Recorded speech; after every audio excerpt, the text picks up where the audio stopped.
이 시간 하나님께서 우리에게 주시는 말씀은 신약의 말씀 히브리서 11장 1절로 6절입니다. 히브리서 11장 1절로 6절 말씀.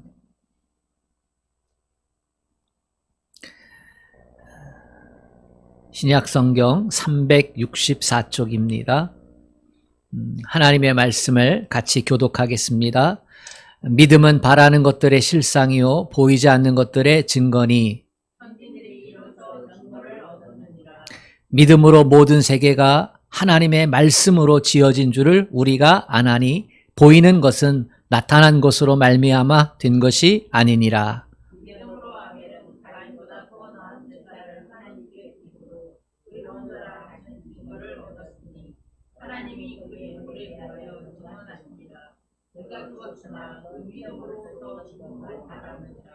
믿음으로 에녹은 죽음을 보지 않고 옮겨졌으니 하나님이 그를 옮기심으로 다시 보이지 아니하였느니라. 그는 옮겨지기 전에 하나님을 기쁘시게 하는 자라 하는 증거를 받았느니라. 믿음이 없이는 하나님을 기쁘시게 하지 못하나니 하나님께 나아가는 자는 반드시 그가 계신 것과 그가 자기 자신을 찾는 자들에게 상 주시는 이심을 믿어야 할지니라. 아멘.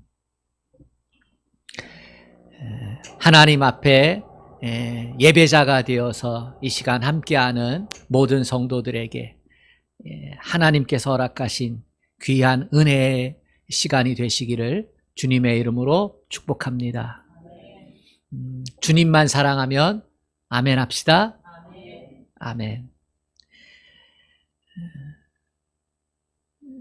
성경은 믿음에 관한 책입니다.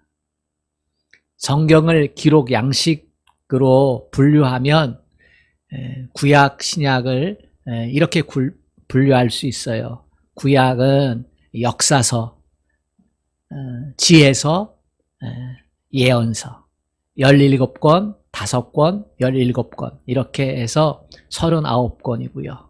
신약은 역사서 5권, 서신서 21권, 예언서 1권입니다. 분류 양식대로 이렇게 66권을 분류할 수 있는데 이 책은 한마디로 말하면 믿음에 관계된 책입니다. 하나님이 누구신지, 우리가 누군지, 어떻게 구원을 얻는지에 대해서 믿음으로 응답한 사람들의 이야기가 기록된 것이 이 성경입니다. 성경에는 그래서 역사 속에서 그 시대를 살아간 사람들이 하나님께서 나타나셔서 구원에 대한 이야기를 했을 때 어떻게 믿음으로 응답했는지에 대한 이야기가 수없이 많이 기록되고 있습니다. 오늘날 우리가 그 성경의 믿음으로 구원받았던 이야기들이 오늘날 나에게도 어떻게 구원의 은혜로 펼쳐질 수 있는가 하는 것들이 사람들에게 또 우리에게 도전이 되고 또 알고 싶은 사항이기도 합니다. 우리는 지난 21일 동안 다니엘 기도회에 동참했습니다. 올해는 특히 코로나 때문에 가정에서 많은 성도들이 동참했을 겁니다. 다니엘 기도회는 21일 동안 기도하는 거기 때문에 기도잔치라고 이렇게 말할 수도 있습니다. 말씀 듣고 기도하고 기도의 제목 정하고 더 열심히 평소 때보다 기도하고 1만 4천여 교회 40만 명 이상의 성도들이 함께 동참을 했지요. 그 기도잔치는 시간이 지나면서 믿음잔치가 되었습니다. 간증자들이 나와서 자기들의 삶 가운데 하나님께서 어떻게 개입을 하시고 어떻게 그 문제들을 풀어가시고 승리하게 해주셨는지 한 사람 한 사람 믿음에 대한 이야기들이 풀어져 있기 때문입니다. 그것들을 보면서 도전을 받습니다. 그리고 우리 교회 올해가 4년째인데 다니엘 기도회 때 은혜 받고 응답받았던 사람들이 기억납니다. 올해도 하나님 앞에 어린아이와 같은 순수한 마음으로 하나님의 말씀을 들으면서 간증을 들으면서 믿음으로 기도하고 믿음으로 행했다면 그만큼 하나님께서 많은 은혜를 주셨으리라 확신합니다.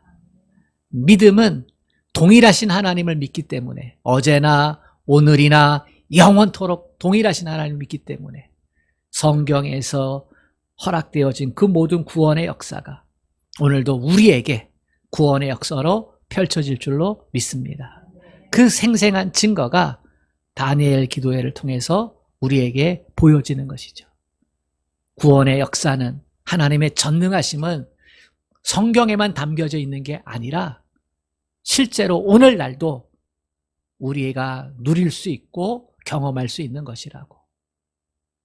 여러분, 응답받는 그 믿음, 구원에 대한 믿음, 이 믿음의 대열에서 낙오하지 마시고 동참해 갈 수 있기를 주님의 이름으로 축복합니다. 특별히 다음 주부터는 대림절이 시작이 됩니다. 예수님의 성탄을 기다리며 그치요? 어떻게 하면 더 예수님께 가까이 나아갈까? 그러한 절기고 또 하나는 다시 오실 주님에 대한 약속, 그것을 기대하고 소망하는 시간들이 되겠지요. 이것도 역시 믿음으로 우리가 마주대해야 합니다. 성탄의 사건을 믿음으로 마주대해야 하고 재림의 약속을 믿음으로 마주대해야 하고 그렇게 할 때 우리의 삶의 영적인 질서가 새로워지고 하늘의 복을 누리게 될 줄로 믿습니다. 믿음에 대해서 가장 많은 강조를 한 사람은 선지자 중에 뽑으라면 여러 선지자들이 있을 텐데 하박국 선지자입니다. 하박국 선지자는 우리에게 그렇게 얘기했어요. 사는 게 힘들지. 하나님의 도움의 손길이 잘 안 보이지. 고통 가운데 울고 있지. 이해되지 못하는 고통과 아픔 가운데 있지. 그러나 그럼에도 불구하고 믿음으로 살아라.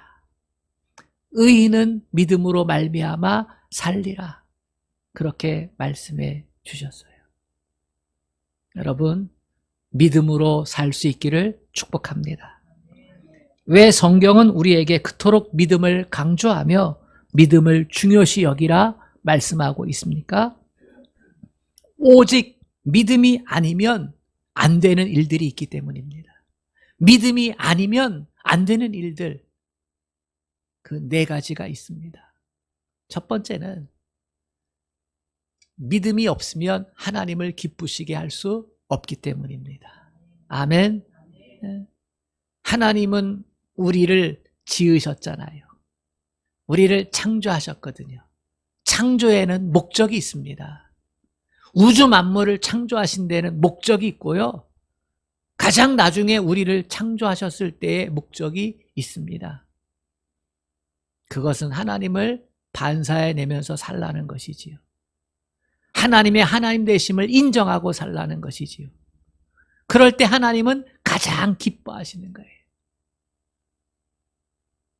아담을 에덴 동산에 두시고 행복하고 복되게 살게 하셨잖아요. 그럴 때 아담에게 선악과 명령을 하셨어요. 에덴 동산 중앙에 있는 거 먹지 마. 그것으로 너와 나의 관계가 구분되어지는 거야. 너는 나를 인정하고 살아. 그러면 항상 형통할 거야. 하나님을 인정하며 사는 것. 그것이 하나님께 가장 커다란 기쁨이 된다는 거예요. 온 세상의 주관자가 하나님이라는 사실. 창조주가 하나님이라는 사실. 내가 너를 지었다는 사실. 그것을 인정하고 살 때 그때 그것이 너에게 행복이 될 거야. 그것은 하나님을 가장 기쁘시게 하는 행위예요. 우리 부모님이 가장 기뻐했을 때는요, 힘들고 어려운 순간에서도 아버지가 나의 아버지가 되어 주셔서 감사해요. 어머니가 나의 어머니가 되어서 감사해요. 그때 가장 행복해 하시더라고요. 내가 그렇게 남들보다 못 사랑해줬는데, 남들보다 뒷받침 못 해줬는데, 때로는 화내기도 했고, 때로는 꾸중도 했고, 매를 들기도 했는데, 생각해보니 못해준 게 많아. 그런데도 나의 어머니가 되어주셔서 감사하고, 나의 아버지가 되어주셔서 감사하고, 그 고백 하나로 얼마나 기뻐하시는지. 저도 우리 삼남매가 저한테 저의 부족함이 많고 연약함이 많고 그런데 나는 다시 태어나도 아버지의 아들로 태어나기를 원합니다. 아버지의 딸로 태어나기를 원합니다. 야, 이거보다 더 큰 기쁨과 감격이 어디 있을까? 우리 아내가 나는 다시 태어나도 당신과 결혼하고 싶소. 이것만큼 커다란 기쁨이 어디 있을까? 그렇지요? 하나님을 가장 기쁘게 해드리는 건 하나님이 나를 만들어 주셔서 감사하고, 하나님이 나의 구원자가 되어 주셔서 감사하고, 이렇게 하나님을 인정해 드릴 때 그것이 하나님께 가장 커다란 기쁨이 되는 줄로 믿습니다. 그래서 사도 바울은 고린도 후서 5장 9절에서 그런즉 우리는 거하든지 떠나든지 주를 기쁘시게 하는 자 되기를 힘쓰노라. 거하든지 떠나든지 어떠한 상황 가운데 어떠한 조건 가운데 있든지 하나님을 기쁘시게 하는 자 되기를 힘쓰노라. 하나님은 우리가 하나님의 말씀에 따라서 믿음의 사람이 될 때 가장 기뻐하시는 줄로 믿습니다. 어떠한 믿음의 사람? 하나님을 하나님으로 인정해 드리는 믿음의 사람. 하나님이 내 인생의 주인입니다. 하나님 때문에 나는 구원받았습니다. 하나님께서 내 인생을 섭리해 가십니다. 지금은 힘들지만, 지금은 어렵지만, 그럼에도 불구하고 나는 하나님의 구원 계획 안에 있습니다. 이렇게 인정해 드리면서, 때로는 미리 감사하면서 그렇게 하나님 앞에 나아갈 때 그 믿음이 하나님께 기쁨이 되는 거예요. 복음서에 보면 자기 하인을 사랑했던 백부장 이야기 나오잖아요. 로마 백부장 하인을 사랑했어요. 노예를 사랑하는 그러한 주인이 없어요. 노예는 물건이니까. 근데 이 백부장은 하인을 인간으로 대우해 줬어요. 뿐만 아니라 이 백부장은 하나님을 영접했어. 하나님을 믿었어요. 그리고 회당을 짓는 일에 큰 힘이 되어 주었고, 힘들고 어려운 이스라엘 사람들을 돕는 선행을 했어요. 그래서 이 백부장이 자기 하인을 고치려고 할 때 많은 사람들이 예수님께 달려가서, 예수님, 우리 백부장이 있는데 하인이 아파요. 그 하인을 사랑하는 백부장이에요. 그는 이런 일들을 했어요. 주님이 오셔서 치료해 주세요. 그래 예수님이 가요. 근데 이 백부장이 사람을 보내서 이야기를 해요. 주님이 내 집에 오는 걸 나는 감당치 못하겠어요. 나는 죄인이에요. 나는 연약한 자예요. 사람들은 나를 떠받들고 알아주지만 나는 주님 앞에 가면 별 볼 일 없는 벌레 같은 존재예요. 내 집에 오는 걸 감당 못해요. 그러니 말씀으로 내 하인을 고쳐주세요. 오시지 말고 말씀으로만으로도 내 하인을 고칠 수 있는 능력이 주님께 있음을 나는 믿어요. 그 말을 들을 때에 예수님이 놀라셨어요. 와, 택함 받았던 이스라엘 중에도 이런 믿음이 없는데 이방인이 이런 믿음을 가지고 있다니 깜짝 놀라셨어요. 그 말은 감동하셨고 기뻐하셨다는 거예요. 이 백부장의 믿음을 기뻐하셨다는 거예요. 나를 그렇게 인정해주고 있구나. 내가 메시아인 걸 인정해주고 있구나. 여기 말씀을 안다고 하는, 하나님을 안다고 하는 바리새인들, 사두개인들, 율법사들, 서기관들은 나를 의심하고 어떻게 해서든지 죽이려고 하는데 이 백부장은 나를 하나님의 아들로 인정하고 있구나. 기뻐하시는 거죠. 그래서 가시지 않고 그 백부장의 하인을 고쳐줘요. 할렐루야. 믿음을 보시고 고쳐주는 거예요. 예수님을 기쁘시게 할 수 있는 건 예수가 하나님의 아들이구나. 자기 백성을 저희 죄에서 구원할 자라고 하는 그 인정, 그 고백, 그것을 가장 기뻐하신다는 거예요. 오늘 본문 5절에는 에녹 이야기가 나오죠. 5절을 보면 믿음으로 에녹은 죽음을 보지 않고 옮겨졌으니, 에녹하면 죽지 않고 하나님 품에 간 사람, 이렇게 우리 기억해요. 어렸을 때부터 에녹 이야기를 들었으니까. 근데 에녹 이야기는 성경에서 아주 짧아요.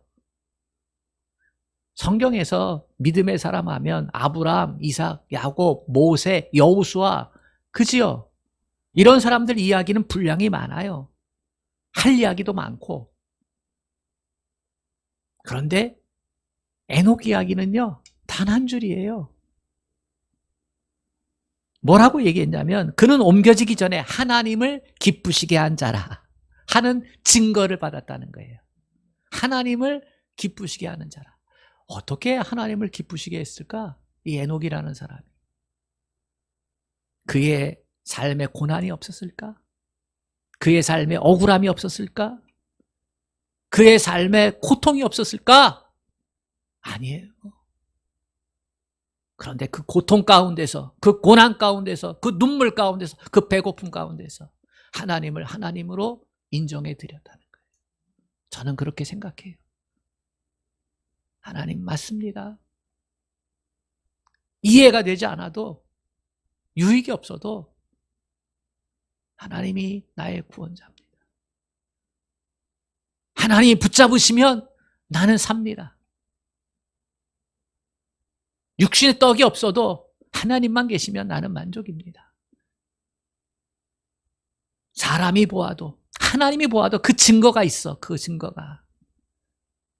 그래서 하나님이 그를 귀하게 여기셔서 하나님 나라로 옮긴 거예요. 그가 많은 일을 하고 많은 업적을 세우고 그래서 하나님이 기쁨이 된 게 아니라 삶의 자리에서 하나님을 하나님으로 인정해 드렸기 때문에, 그것이 세상에서 얻어지는 그 어떠한 기쁨보다도 더 컸기 때문에, 하나님이 전부가 된 삶을 살았기 때문에 하나님이 기뻐하시고 그 증거가 그 삶 가운데 있으니까. 여러분, 우리가 살아가면서 하나님을 향한 믿음의 고백이 반드시 어떠한 상황과 형편 가운데서도 아로새겨질 수 있기를 축복합니다. 하나님은 그에게 세상 그 어느 것하고도 비교할 수 없는 가장 큰 선물을 주셨어요. 죽지 않고 천국에 들어가는 것.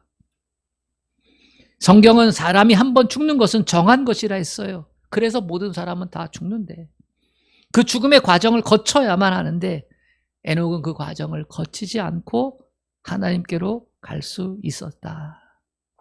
이 얼마나 놀랍고 엄청난 사건이에요.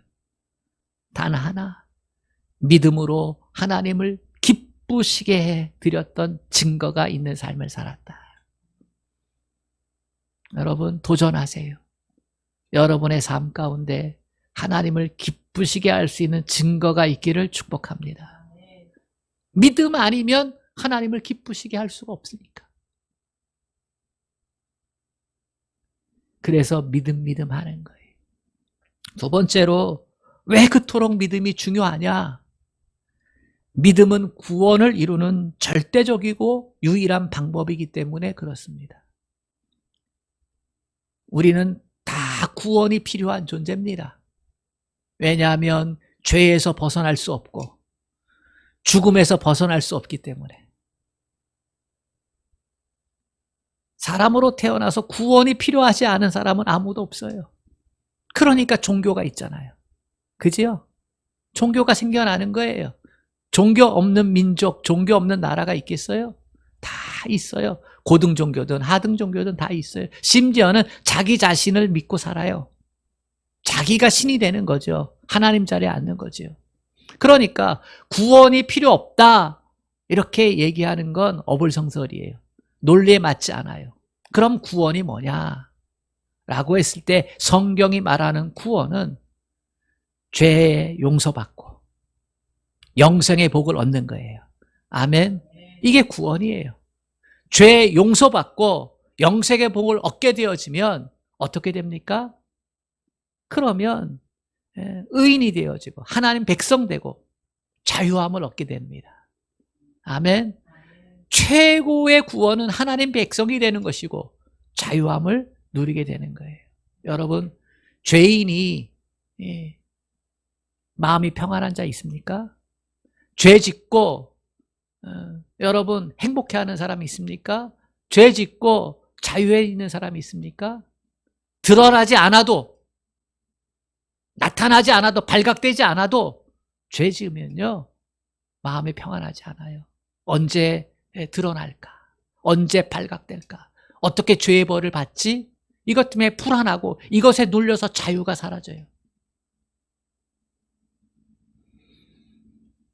주님은 그렇게 죄 가운데 자유 없이 살아갈 수밖에 없는 우리를 예수님에게 우리의 모든 죄를 다 뒤집어 씌우고 십자가에서 죄값을 치르게 하시고 그 죄값이 나를 위한 죄값이었음을 믿는 자는 구원의 문을 열어주시는 줄로 믿습니다.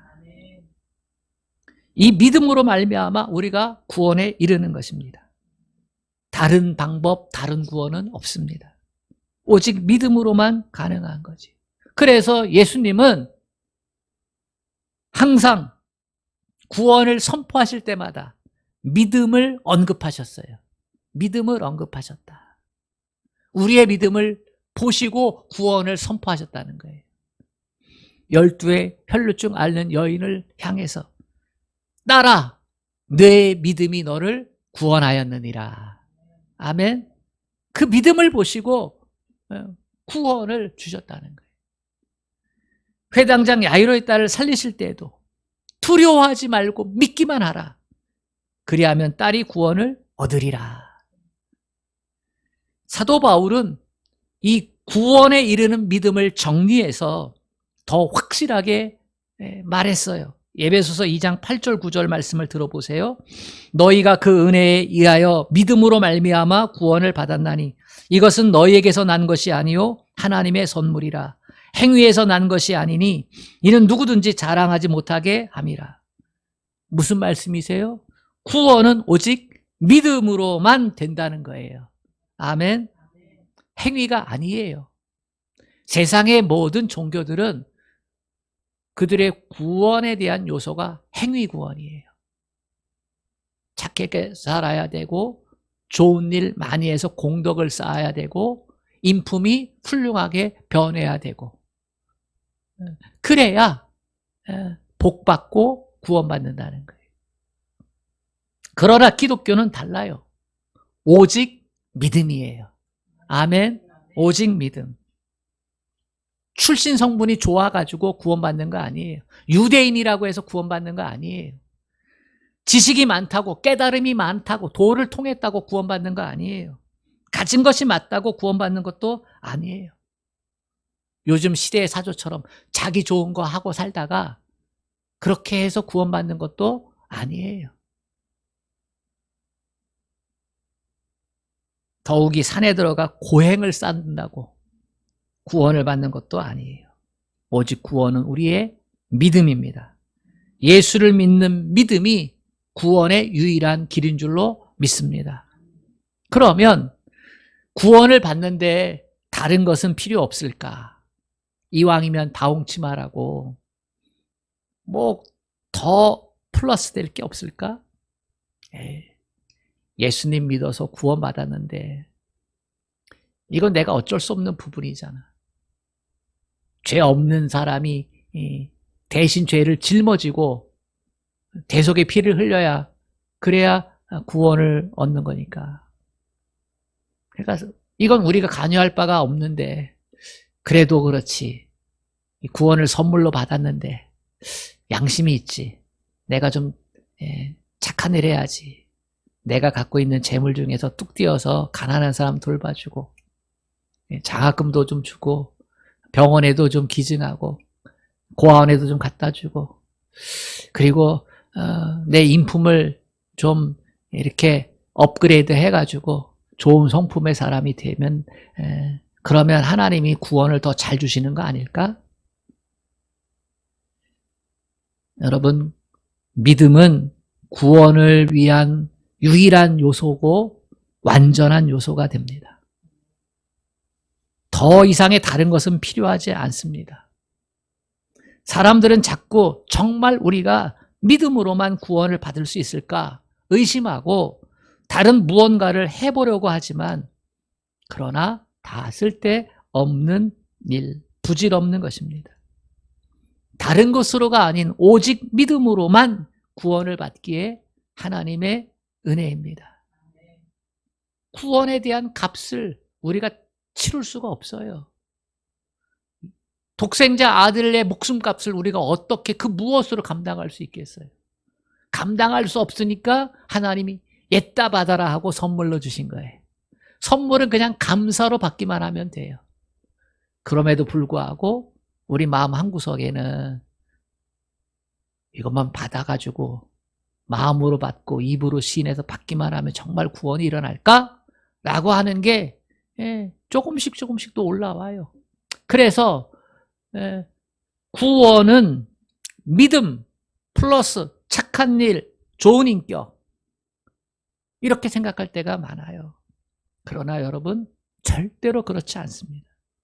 착한 일 하는 것과 좋은 성격, 좋은 인품을 갖는 것은 바른 믿음을 갖게 되면 저절로 따라오게 되는 줄로 믿습니다. 선행과 좋은 인품은 구원의 요소가 아니에요. 그것은 바른 믿음을 갖기만 하면 그러면 따라오는 것들이에요. 아멘. 세상 사람들은 그것을 구원의 요소라고 그렇게 올려놓지만 우리 믿음을 가진 기독교는 그렇지 않아요. 바른 믿음만 가지면 하나님을 알고 예수를 알고 구원의 은혜만 알면 좋은 성품과 선행은 우리의 삶에 저절로 따라오게 될 줄로 믿습니다. 그렇게 되어지는 거예요. 진짜 구원의 은혜가 있으면.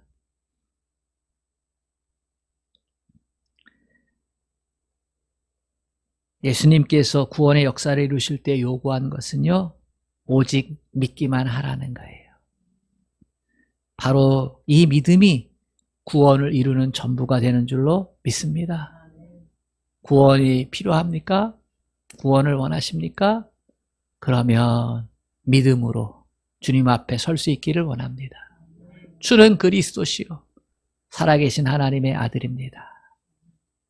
당신만이 나의 유일한 구원자입니다. 라고 하는 이 생생한 믿음의 고백, 이것만 필요한 거예요.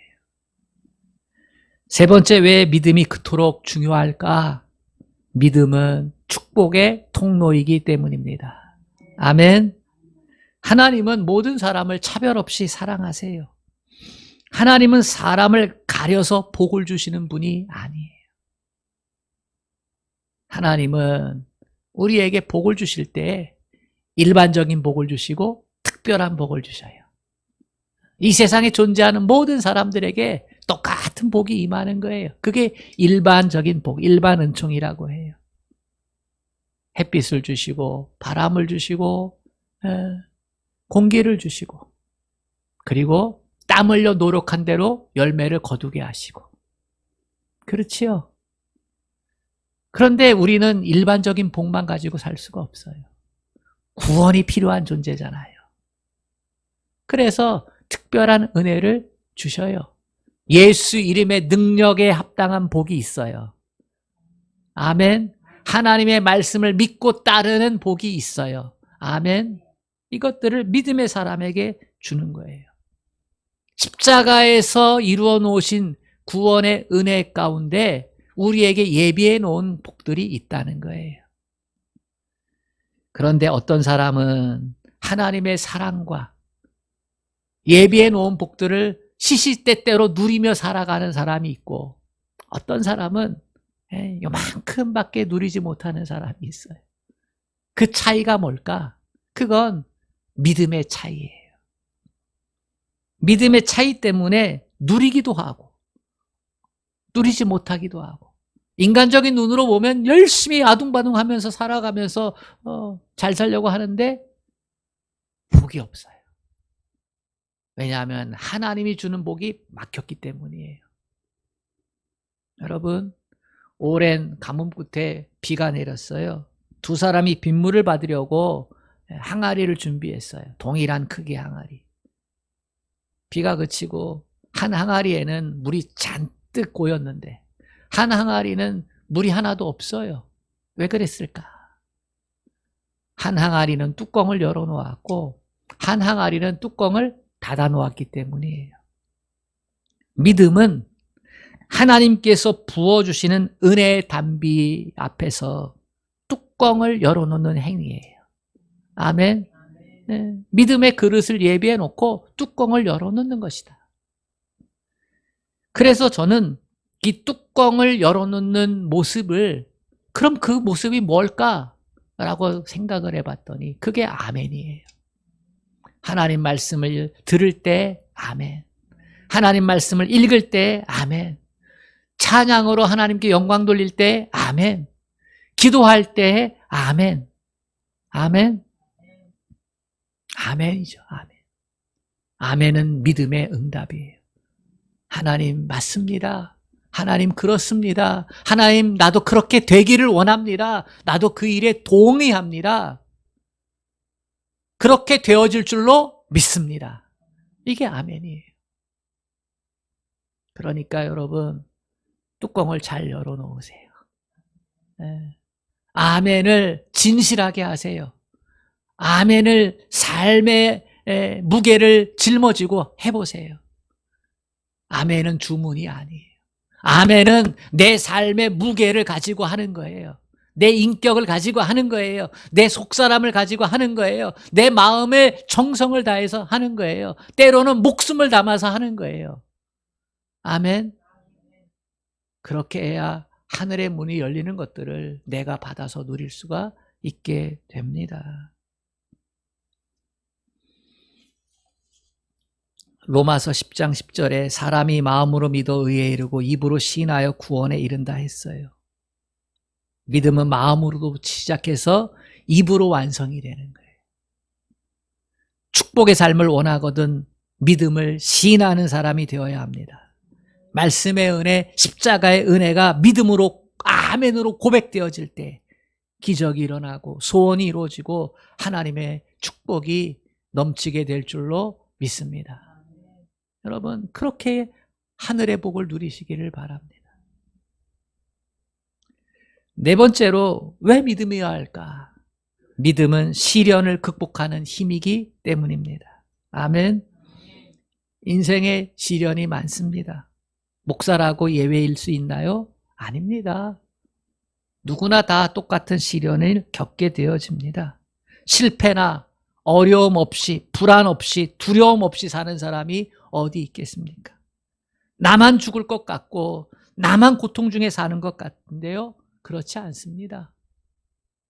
들여다보면 말 안 해서 그렇지 고통 없이 사는 사람은 한 사람도 없습니다.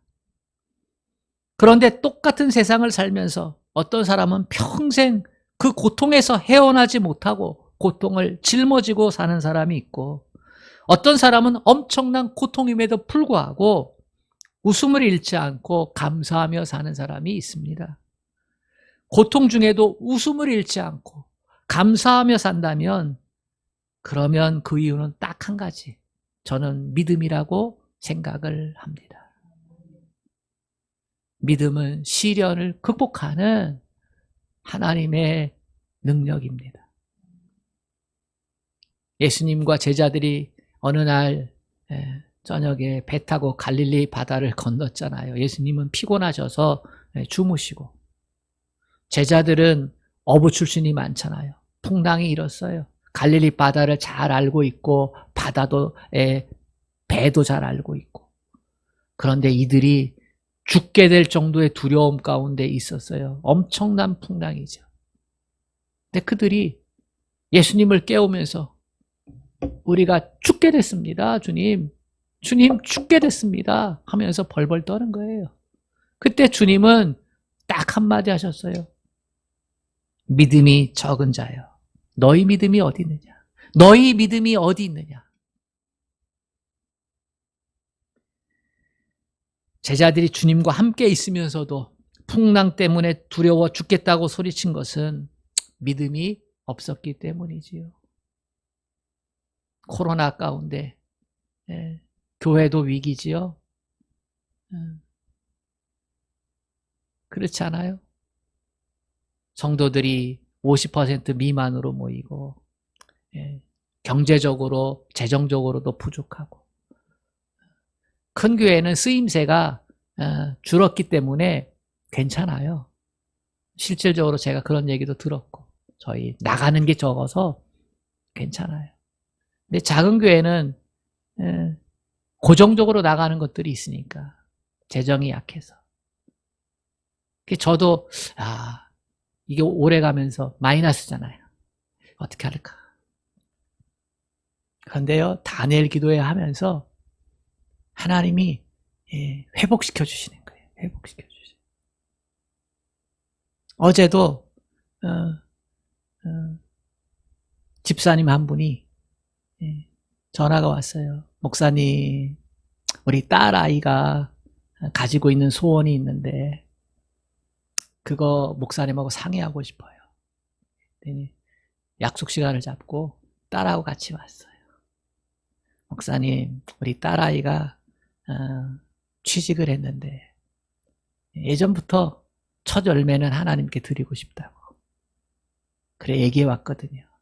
근데 지금은 코로나 때잖아요. 다 힘들고 어려운데, 그런데 주님께 믿음으로 고백했던 것들 지키기 위해서 왔습니다 하면서, 목사님 온전히 한 달로 월급은 아니에요. 중간에 들어갔기 때문에. 하지만 첫 열매를 바칩니다.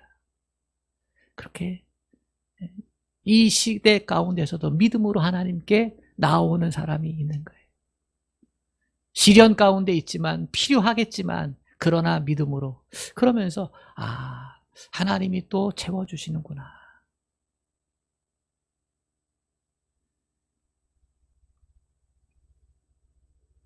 평안할 때, 일이 잘 될 때는 믿음이 잘 안 보여요. 사실 힘들고 고통스러울 때가 진짜 믿음이 보이는 거지.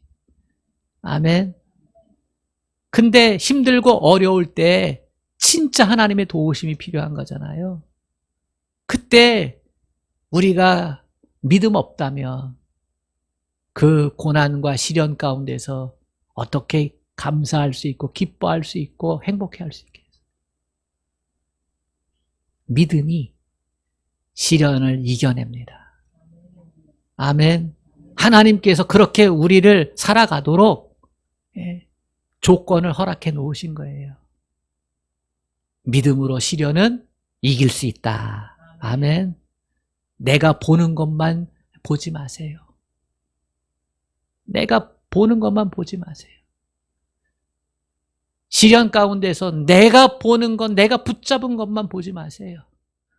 하나님이 더 귀하고 더 복된 것을 보게 하실 줄로 믿습니다. 그 은혜가 있기에 우리는 믿음으로 승리하는 거예요. 우리가 사실 두려운 것은 풍랑이 너무 크기 때문이 아닙니다. 믿음이 작기 때문이지요. 우리가 우리 앞에 닥친 문제로 인해서 실망하고 낙심하고 절망하는 건 그 문제가 너무나 크기 때문이 아닙니다. 하나님이 지금 이 시간 나와 함께하고 있다는 기본적인 믿음이 흔들리기 때문입니다. 하나님께서 함께 하시면 나는 이겨낼 수 있다. 나는 승리할 수 있다. 나는 극복할 수 있다. 나는 견딜 수 있다. 나에게는 하나님께서 시련을 통해 주시는 풍성한 열매가 있다. 라고 하는 이 믿음. 이게 살아있는 믿음이 되어서 저와 여러분을 승리케 해줄 줄로 믿습니다. 믿음이 중요합니다. 우리의 삶 가운데 믿음만큼 중요한 건 없습니다. 사랑하는 성도 여러분, 이제 말씀을 마치고자 합니다. 이 소중한 믿음이 저와 여러분에게 확실히 있는지 한번 확인해 보시길 바랍니다. 대림절을 일주일 앞두고서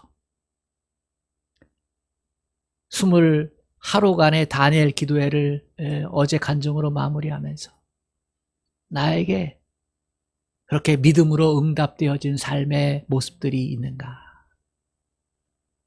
하나님을 기쁘시게 할 수 있는 믿음이 있는가? 구원에 이르는 절대적인 믿음이 있는가? 축복의 통로가 될 수 있는 믿음이 있는가? 시련을 능히 견뎌낼 수 있는 믿음이 있는가? 점검해 봐야 합니다. 점검해야 새롭게 할 수 있고, 점검해야 다시 도전할 수 있고, 점검해야 성령의 은혜 가운데 다시 들어가게 될 줄로 믿습니다. 대림절을 앞두고 이 땅에 구원자로 오신 예수 그리스도, 그분을 생각하면서 우리의 믿음을 점검합시다. 저에게는 다니엘 기도회가 다시금 이 코로나 시대에 믿음을 점검하는 시간이 되었습니다. 여러분들에게도 그와 같은 은혜의 시간이 되어서 다시 오실 주님을 기쁘게 기대하며 살아갈 수 있는 그런 은혜가 주어지기를 주님의 이름으로 축복합니다. 아멘. 하나님 아버지, 세상 사람들이 생각하는 구원이 아니라, 세상 사람들이 목매는 그 복이 아니라, 하나님께서 하나님의 자녀로 우리를 택하시고 구원하신 그 구원, 하나님께서 하나님의 자녀에게 주시는 그 축복들 우리가 사모합니다. 하나님 아버지, 믿음으로 많이 주어지는 복이 있습니다. 하나님이 4가지 귀한 말씀을 듣고 우리가 아버지여 믿음의 사람으로 결단되어지기를 원합니다. 믿음의 사람으로 우리가 그렇게 규정되어지기를 원합니다. 성령 하나님 역사하여 주시옵소서. 믿음 없어 벌벌 떨지 않게 도와주시고 믿음으로 이기고 견디고 승리할 수 있도록 도와주옵소서. 예수 부르면 언제나 우리 가운데 오셔서 우리의 전부가 되어주시는 주님, 지금도 주님은 우리를 위해 십자가에서 두 팔 벌리신 그 사랑으로 우리를 품에 안기를 원합니다. 하나님의 그 섭리의 역사 속으로 우리를 이끌고 가기를 원합니다. 그 주님의 손길을 붙잡을 수 있도록 믿음을 허락하여 주옵소서. 예수님의 이름으로 기도합니다. 아멘.